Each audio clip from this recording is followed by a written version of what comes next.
Hey everybody, Gary Schaffer here. I really wish that I could join you all.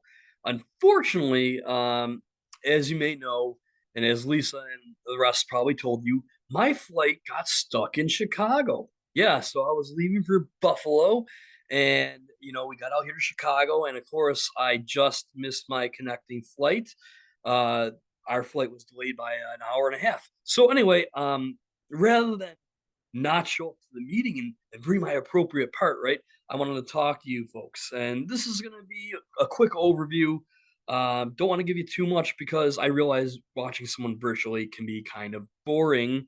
Uh, and I really wish I could be there in person. But I will be there tomorrow night in person, and I do have three more presentations to go. So if you see me on Wednesday or Thursday or out in the hotel lobby, please do come up and say hi. But let's start out with this little bit of a presentation that I have.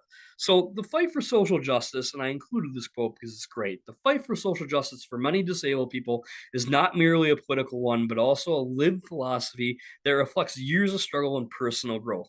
With this growth, struggle, and knowledge comes a clear understanding of what it is shared by disabled people is far greater than difference. They share oppression, not just impairment. And the reason I include that quote is because there is nothing closer to what my life represents than an ongoing struggle just to be seen by education and the field of school psychology.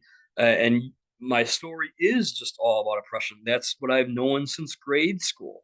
Um, so, from what you might know, you know that I have three disabilities. I am the Neapolitan ice cream of disabilities. I have ADHD. I've had that for my whole life. I had that diagnosed at a very early age. I have a math disability in which I'm still not great at adding and subtracting and multiplying numbers. Tips, balancing checkbooks. Numbers are confusing to me. I can run statistical packages if possible, but I get kind of messed up on the significance levels and have to check myself often. So that's part of it. Also, I have two spinal fusions resulting from two car accidents that I was rear-ended from behind in 2020 and then 2020 again. I got hit from behind and it led to me having four herniated discs, and I'm always in pain. You might not be able to see it, but I can't sit. And this condition keeps me in a state of pain.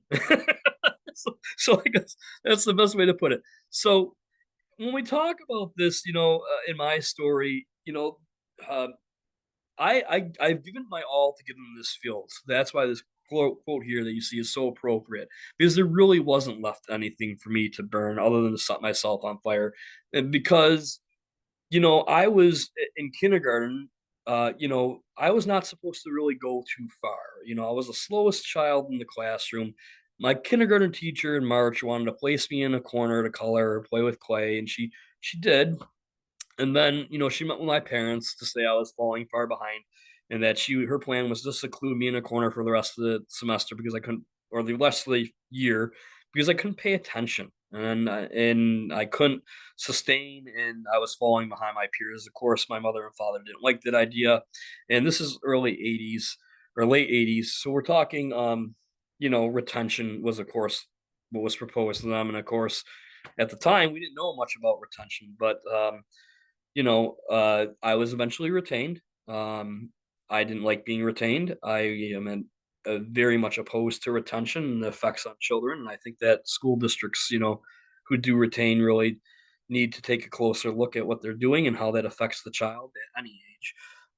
But that was the very interest, or that was the very opening of my educational experiences, is just retention and rejection from education. That's what I took away. And it lasted that way throughout my educational career. I was early excluded in sixth grade. I had a teacher. I obtained a B on a science test. He told me that students with disabilities at the time earned D's and F's, and that I shouldn't be getting a B in his class. Um, my disability was announced over a loudspeaker to 400 of my peers during my junior year. And you might say, how does that happen? Well, that happens through carelessness. That happens through unorganization by a school district. That happens by not understanding how to provide for a person with a disability. And that really, goes to show a lack of attention to detail on a school district's part.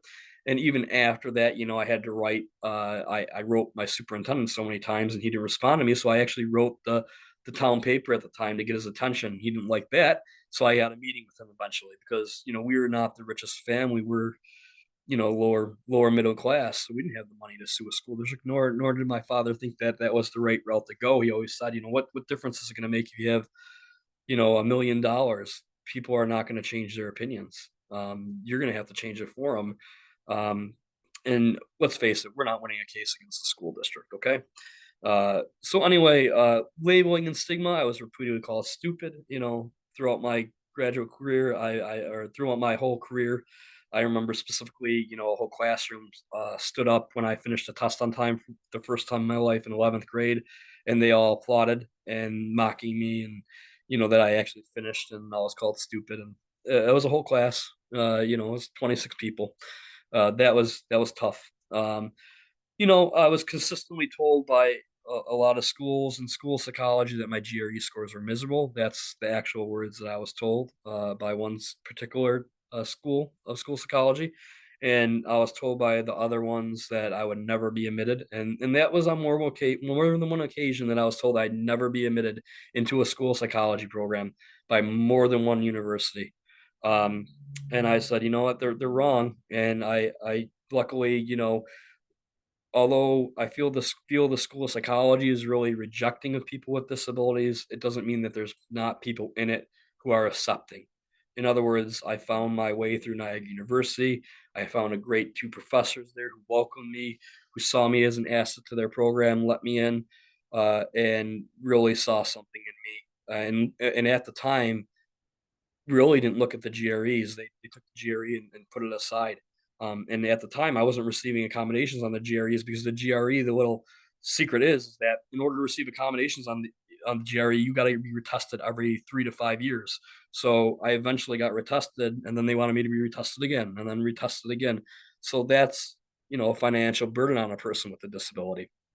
Um, so that led to me feeling a little bit of a chip on my shoulder about school psychology and saying, I know I can do this. And I felt like, at the time I was trying to prevent the field from rejecting more people like me with disabilities by using the graduate records exam. So I tried to come up with a statement through a state school psychology organization. And that position statement passed, and a lot of people were in favor of it, but eventually they took it down, and even though it was passed, they relinquished that statement and drew it back in because of their fear for the testing companies. And my whole idea was, you know, who's there to advocate for people with disabilities if we're not, right? We're school psychologists. Like what a horrible feeling that was, to have that happen. And then there was other things like doctoral discrimination. My program, I cannot say enough about the program I was in. The professors were bar none fantastic.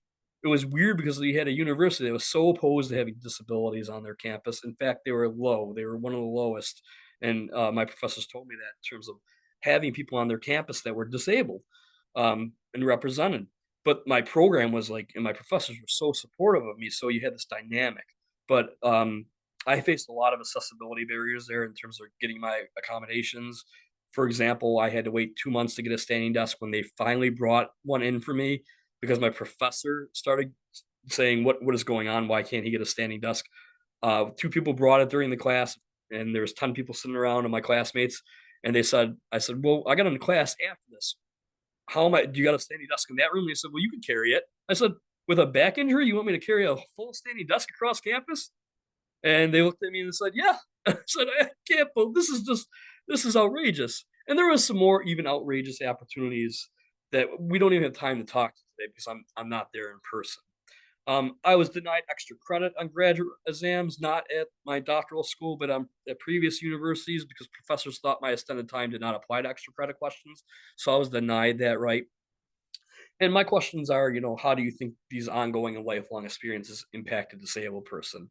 Is it really the person who is disabled or is society disabling? Like, I didn't choose to be retained. Society chose for me to be retained because I learned differently. That doesn't mean it's wrong. That doesn't mean I'm wrong, right? Um, and how do these experiences relate to systemic oppression and keeping the disabled out of school psychology, right? Um, so in order to get into doctoral school, my professor and I launched a plan and from graduate school, and it took 10 years to come to fruition and a pandemic to come to fruition. But the plan was, Gary, they're not going to overlook you and overlook that GRE score. They're so fixated on it. And we knew it was very much open. Like, we knew the words exchanged were, they're not going to accept people with disabilities. They're just not. They don't care what you have to offer, what you have to say, but the only way that you're gonna do this is you're gonna publish. And you're gonna publish so that they don't look at your GRE scores, or you're gonna publish better than them. And at the time, I was like, "Okay, how am I gonna do that?" Well, I did that. I worked across state hospital and school settings, and, I worked at a casino, and I worked at the Hyatt to pay my bills, in terms of everything, in terms of, like, getting debt removed so that I can go to doctoral school. But anyway, in between that time, during all this time, I was injured, and I was working at Hyatt, and I was working at, Erie County Medical Center, and I was working for school districts, and I was working for the New York State Office for People with Developmental Disabilities, and I was just publishing. I mean, I was just kicking around data. All these studies were independent in Niagara University. I did this all myself, and I wrote 3 books. And at that time, I knew that I was doing a pretty good job publishing a lot of the people in the field, or at least getting the data. And this was independent. So, how does that compare to people who you know, are in the field currently, the top 50? Well, let's look at the top 50 professors who published in the field today. They have 1.97 on average articles per year over 5 years. I have two. They have 9.97 articles over 5 years. I have 10. This is all the stuff I did to get into doctoral school, by the way. This is not even me being accepted to doctoral school. All top 10 scholars, all the top 50, R1, R2 research institutions. That means the top rated research institutions in the country, in North America, too. I did 2 books on top of that. I did, all the rest were from APA accredited organizations or institutions. All these top publishers were. They were formally trained in research by PhD programs. I taught myself how to do research without a program because I was denied to doctoral school several times and, denied altogether. And maybe it may be some of my interviewing, and I think that's some of it, but also I think a lot of it was down to the graduate record score. And once that COVID-19 really got rid of that, people started looking at my research and they started saying, "Oh my god!" And I did get a lot of offers. But before that, they were looking at the GREs, and that was before 2019, 2020, before COVID. So anyway, many of these top 50 scholars have their studies are published through grants, large grants. I have little to no funding. The majority of studies I have are not funded at all. All faculty had doctoral degrees. I don't even have my doctoral degree yet. And yet I was being denied access to school psychology. And what does this say? Like, the point is not to brag here, folks. The point is to say is that it should not take a person with a disability this much to be accepted in the school psychology doctoral programs or advanced master specialist programs. It just should. It is wrong. It is absolutely deplorably wrong that someone has to try so hard to be seen by what they offer as school psychology that they have to outproduce the top 50 scholars in school psychology. And even after that, even after outperforming them, you know, a lot of the time I was denied, you know? And it's like, what else did I have to give? What else did I have to give? So that's where it comes down to is like, there was nothing left to burn. I was burning myself. I was burning, the only thing I had left, which was belief that I belong in this field today. So now we get to the current state of field, and I'm going to let Lisa and the rest take over after this, but I'm going to introduce it. So we only have 5.3% of disabled school psychologists in this field. School psychology is uh, the least people with disabilities are accepted. So if you compared clinical and school and counseling psychology, school psychology accepted the least amount of students with disabilities into their programs compared to clinical psychology and counseling psychology. That's by Lund. Those are facts. Those are facts by data. We also know that compared to race, ethnicity, lesbian, gay, transgender, We also know that there has been no growth in the field of school psychology and psychology in general for people with disabilities. It's flatlined or it's decreased since the 1950s, whereas, race, ethnicity, LGBTQ, they've all made some strides and consistent strides. We are actually going quite the opposite or flatlining in psychology as far as people with disabilities goes. And that might be due to stigma. That might be due to the fact that, if it is due to stigma, what does that say about us? If it isn't, what does it say about what we're doing? Because we're not doing the right things to get people in. Okay. What does that look like when we only have 69 people with disabilities entering the field in the NASP survey? Well, this is like, I think the NASP survey had 13,000 people. Well, this is 13,000 people right here. And this is 69% that have disabilities. Well, there's 69 of me or Lisa or Carmen or Leslie in the field. That's it. And you go, what happened here? Oh my God, what happened?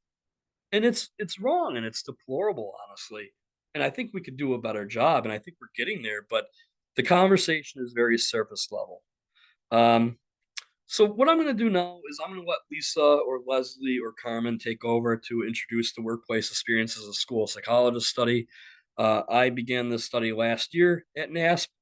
I finished it in under a year. The first paper is about to come out, and where I'll be heading with this next is not just on the workplace experience as a school psychologist with disabilities.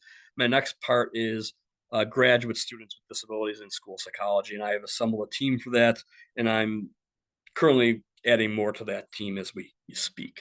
But Carmen, Lisa, Leslie, take it away. Thank you all for having me. If you see me at NASP in one of my other presentations or out, and you want to talk, always available. All right.